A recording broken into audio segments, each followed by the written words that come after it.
นี่มารถจ้า ตื่นเต้นด้วย ได้เวลารวยแม่เลขด้วยนี่นะแม่เลขพ่อเลขด้วยนี่พี่น้องเอ้ย โอ้ยกระตาไปกระตาคอย หมายเลขชุดละ10 ลูกค่ะ สบาย แต่ ดี ว่า พี่ พ น้ อ อง ได้ซื้อลอตเตอรี่เล รุ่นหวย ย รุ่นหวยแถมสิได้กินตำอีนี่นะ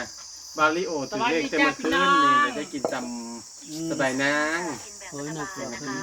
ท่านถือมื้อนี้ต่ออีกมื้ออื่นกินหยังบาริโอ เผ็ดๆแรงบ่ ซ้ำ20 บาทนี่ก็กินได้ คิดกลุ่มเนาะถ้าถือรวมถึงไม่ขายสลากในสถานศึกษาหรือบริเวณใกล้ เหลืออยู่ดอก3,600กันเนาะ ไปตุ้ยไปใกล้ๆเลย ขณะนี้นะคะได้ตรวจสอบความเรียบร้อยของอุปกรณ์ออกรางวัลเสร็จสิ้นแล้ว ต่อไปเจ้าหน้าที่จะแสดงลูกบอลหมายเลขว่ามีหมายเลขครบถ้วนถูกต้องหรือไม่ ก่อนบรรจุในตลับพลาสติกทุกแสงแบบเดียวแล้วใส่ลงไปในอุปกรณ์ออกรางวัลทั้ง ผมเห็นนี่ดอกมันสิว ครั้ นะ งละ1 ลูก โดยเริ่มจากหมาย ก เล ด ข ดัน ห เล นึ่ ย ง บริเวณละหลายบาทได้พี่น้องซื้อหลายหูตอนนั้นจะเหี่ยวก่อน เป็น เหี่ยว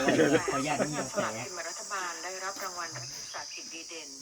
SOE บ่ได้เฮ็ดหยังแหละจ้า นั่งทานลุ้นหวยอย่างเดียว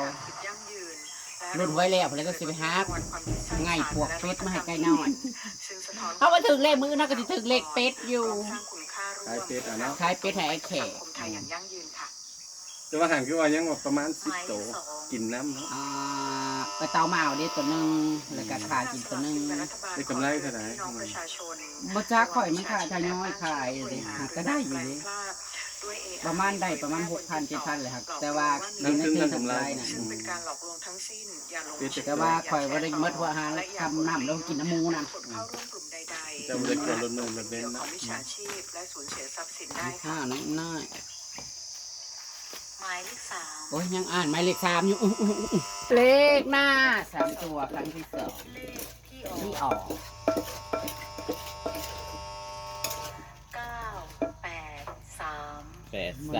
เลขรถเจ้าอีกแล้ว เด็กรถลีโอ นะคะ เลขซับตู่กันมาที่บ้านเลขรูดกันละบ้อง เลขรถคันที่3ง่ายหลังนั่นแหละ 3 ไม่ใช่มามาถือเลย โอ้โหน่าร างวัลเลขหน้า3ตัวหมาย ซื้อลอตเตอรี่ ต่อไปนะคะจะทำการออกรางวัลเลขท้าย3 เบิ่งกันเด้อตุ้ยว่าเราคือตกแต่เบิ่งกันเด้อส่งอยู่เพราะว่า ท้าย3ตัวครั้งที่1 คันบ่ได้ส่งแล้วมึงไปบอกว่าเราเด้อว่าเรายกเลิก 83คือบ่มีผู้ใดซื้อเนาะ ใช้รถบางกี่หูก็ได้เฮ้ย ใช่เลยเนาะ ใช้แล้ว จะใช้อุปกรณ์ออกรางวัลหลักที่6 มันคือนั่นแท้ คืออะไรคือน้ำ บ่มันคือโหดคัก เพราะว่าฉัน เอาชุดค่ะ ลุ้นใครถือลอตเตอรี่บางจ้า อุปกรณ์ออกรางวัลหลักที่1จะใช้อุปกรณ์ออกรางวัลหลักที่1หลักที่4หลักที่6ออกรางวัลเลขท้าย3ตัวครั้งที่1 คือบ่มี ตัง ตุ้ย ค์แล้ว เล จ้ะ ขท้าย3ตัวครั้งที่1 มีบ่คนซื้อ ทุกสิยากเขาจะให้ได้กินตับ ขึ้นมา นะ ซื้อนี่ดีเดี๋ยวละไล่ก็เอาคืนเข้าดู369นะ โอ้ตายแล้ว ได้ดอกเฮ้ยรถ ใจ กูเดี๋ยวมึงไม่ได้ทั้งเข้าไปจะข้อตอนคือ โคตรเนาะ ตกใจเบิด นวดอ่ะคุณเนี่ยเฮ้ย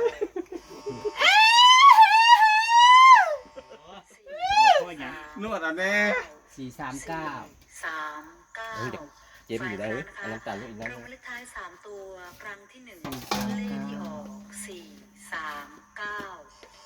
493บ่บักขึ้น ต่อ จัง ไป เรา นะคะท่านประธานกรรมการจะเสี่ยงหยิบทุกอย่างหมายเลขประจำหลักขึ้นมาใหม่ เป็ดอยู่ด้วยพี่น้องเป็ดอยู่ด้วยจ้า กินไปแล้วก็หายไป กินไปหายไป ท้าย3ตัว ฮะเอ้ยจะมาหาเปล่าหายเด้อว่าบ่ม่วนตบปากกินไปหัวไปเราอารมณ์ดีเราก็เลย กินไปถือกบยัน หัวดีค่ะสิโซนค่ะเพราะว่ามึงเฮ็ดได้ดิมึงมาเด้าล้างกูงามๆมึงได้อารมณ์เลยหรอ ก็ยังเห็นคือกบเดินโฮกกันดีมันหอกนะ ว่ายังไม่ทันหลอกเดากันนะ มันออกโคกกูสิยืนดูอยู่ก็เนาะ รางวัลหลักที่2 ซ้ำนั่นบอกฮอด50 บาทก็สิ ได้5 บาทบอก กูกับพื้นเลยเนาะ พื้นก็อยู่ส้มพื้นแน่ก็พูดร้อยเขาไปเห็นแต่ว่า ยาก ครั้งที่2 เต้นบ่ได้ที่เสื้อที่บ่ห่างมันก็เลยออกกบไปขยอกอย่างนี้ อ๋อเฮ้ยเอากระโตกตื้อเอาไม่ใช่ละ มีแล้วกระโต เอากระโตนก็ได้เดี๋ยวยวดจัด บุชีเลยถึงหัวใจว่าอย่าห้องแห้งลาย เรียกร้องความสนใจ ปล่อยกระถือว่าใจคือกัน เงี้ยไก่เขาสิจะลบนั่นแหละ บ้างครับ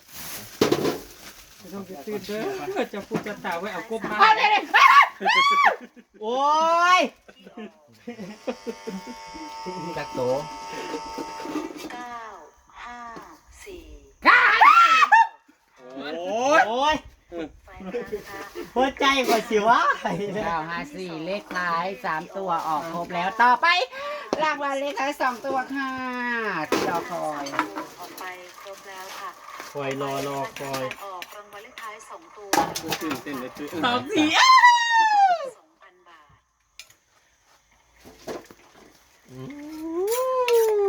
ตอนเน้น อยู่ ๆจากวัน จ้า นี้ จะใช้อุปกรณ์ออกรางวัลหลักที่3 แต่ว่าวันนี้เราไม่เยอะ อุป นะ กรณ์ออกรางวัลหลักที่2จะใช้อุปกรณ์ออกรางวัลหลักที่2และหลักที่3ออกรางวัลเลขท้าย2ตัว เป็นตำรุ่นเลขพี่น้องเอ้ย เลขท้าย2ตัวนะคะหลัก สอง หน่วย ขุนเหตุจ้า กรมการปกครองกระทรวง ข้าจะอยู่ในซอย ค่ะ บ่ได้ถือว่า เดี๋ยวสักหน่อยสักที ตามอะไร ไปกินเบ็ดเข้าไปใกล้ มา การสอบสวนและ มาได้จัดท่านเป็นอย่างไห่อยู่ และหลัก ตึ๊บ สิบ กว่าถึงเลขบ่หรือว่าได้ เบาต่อม เนี่ยฉันดูดิ ทวัชชัยจันทรุง ออกมาจ้าออกมาจ้า ตำรวจแห่งชาติ 29693272 คาสิ64824 624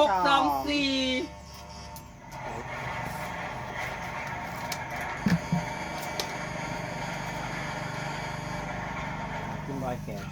เป็นตัวแซ่บไปดอ เจ้าก คือคนลูก สนุกสู้กับเลขกับหวย เดี๋ยว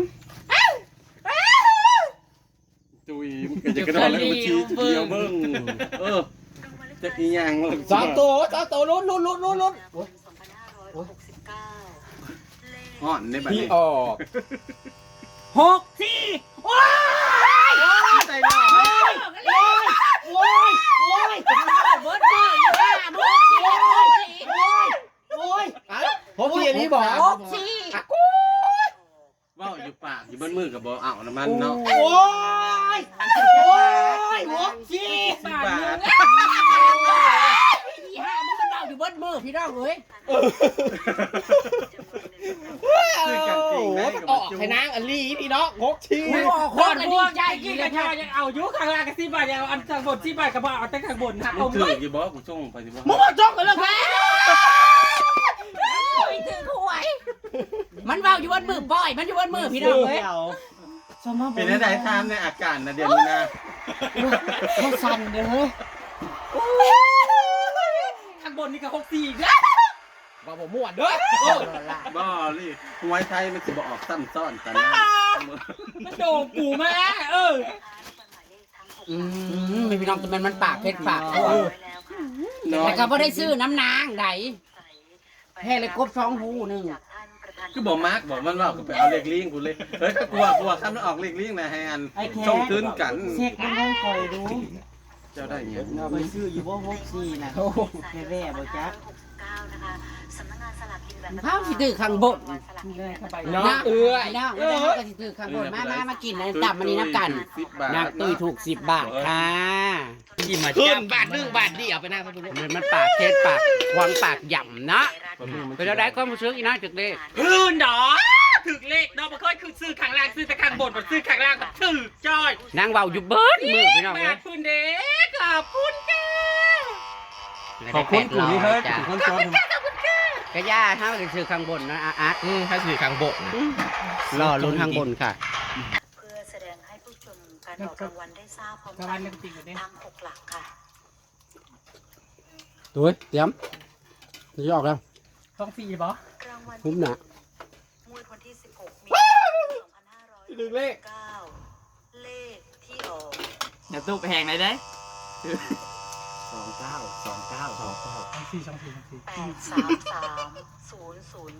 สูง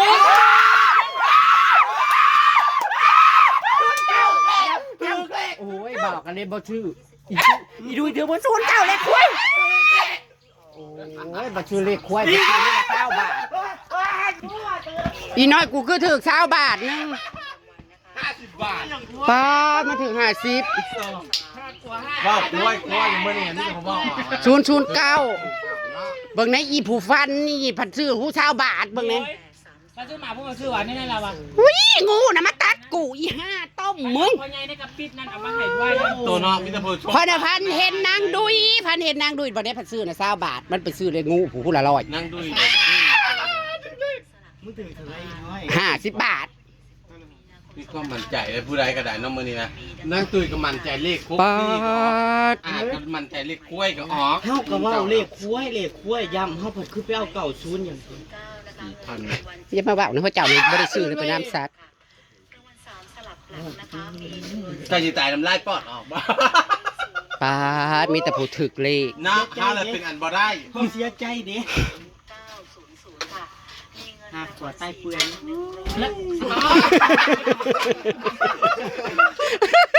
เพราะเป็นหยังให้ถึกเลขยิ้มไว้โอ้ยเหลือใจตัวเองเด้ไปซื้อเลขงูผู้ละ50ผู้ละ100นะ ซื้อมาในร้านมาซื้อหวานนี่พันว่าพ่อใหญ่ผู้ในกระปิดมาหาเฮ็ดเอาควายให้เดี๋ยวมันบ่ออกไปซื้อกับมือแล้วว่า เลือดใจเลยเนาะ ประธานกรรมการ เฮ้ยโต๊ะก็อยากเดือด 009 ก็ยังบ่ได้เว้าเด้อมึงจะมาเว้า มึงอย่ามา ให้ดูเล็กไปกัน เออ ได้ซื้อบ่เกินกันหาคนเฮ้ยซื้อน้ำรังนี่ก็เอาสักวักสักกันให้มันเกินกันเนาะ เหลือใจเด้บ่ได้เรือได้ฉันน่ะบ่ได้เรือได้ ซื้อเลข20 บาทเนี่ยบ่ได้เรือได้ สำนักงานการตรวจเงินแผ่นดิน นั่ง20 บาท คุณสมทัศน์ โอ้ย นี่ก็ดวงดีอยู่เมื่อวานนี่กลัวถึงมันนี่เมียถือเอาจำนั่นละเอามือละต้าวซะ แทนที่สิเวนำกันเนาะกลัวเมีย มึงนั่นมาแรง บอกโตแล้วโตให้ เสียใจเด้พี่น้องบ่เลขความฝันตึงนี้อีดุยนี่มันถึกแล้วนี่บอกเลขมาเนี่ยถึก200แล้วอีดุยนั่น ตัวเลข3หลักตรงกับหมายเลขที่ออก เอาเฮ้ย ตรงนะคะจำนวน2,000 จะพันนั่นเลยตัวบอก ข่อยพันเห็นมันออกเลขคุ้ยยังวะ พันน่ะบ่ เออ ดุยกล้วย บ่จักเป็นหยังหักมันออกแต่เลขคุ้ยฝันเห็นมันน่ะ เออชื่อ เฮ้ยเจ้าน่ะชื่อ90เจ้าบ่ได้ชื่อปีนอืม ถึงเลยเอ้า สำหรับเงิน เข้าบ่เข้าใจเรื่องเลข นะคะมีจำนวน600,000 ตัวเองบ่ได้ซื้อเป็นน้ำซัดซื้อเป็นโตไปเป็นโต 67 บาท ถ้าสมมุติว่าเฮาบ่ได้ซื้อเป็นน้ำซัดเฮาคูณก็บ่ได้จังซี่บ่ สิได้กับพี่บ่ชื่อ90คันคูณมันก็บนล่าง โอ้ยกูอุกอังเด้ โอ้ยกูจะยันมันดิ เฮ้ยแล้ว ซื้อแล้วกูละ3บาทกับมีเจ้ากูคนละครึ่งบุญละ กูก็ยังบ่ได้เฮ้ยเนาะ เฮา อุกอังเด้พี่น้องเอ้ยบอกนางดุยอีกแล้ว บรรณบาตแต่ อังทางใจเด้ มันจะบ่ถึงเลข ยินดีน้ำผู้ถูกเลขนะจ้าอาตีก็ถูกหวยจ้า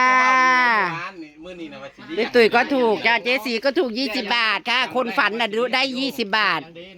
ยังหยัง มันบอกกับปาก เบื่อนะมันเลขเลขงูมาตัดดีนะ งูบักโคล่านี่